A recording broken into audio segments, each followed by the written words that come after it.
Hello, bro. Yes, bro. Bro, you alright?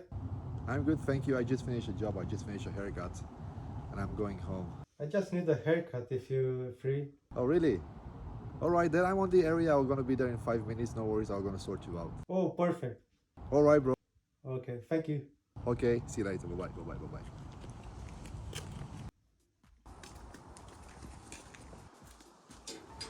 bye. Nice place.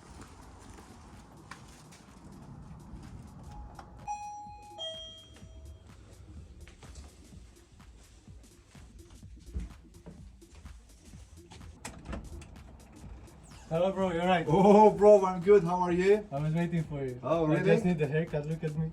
No problem, bro. I'm gonna sort you out.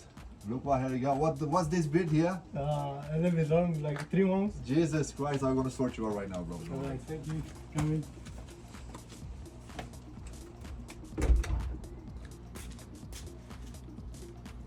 Are you ready to go? Of course. Let's start it, brother. How do you want me to cut your hair, bro? Very short. Very short. It's summer. You want skin fade on the corner Yes. and just a little bit. On top, yeah. And the beard? How do you want the beard? Just the contour. Just the contour, yeah. All right then. Let's get started.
Thank you so much. No worry, brother.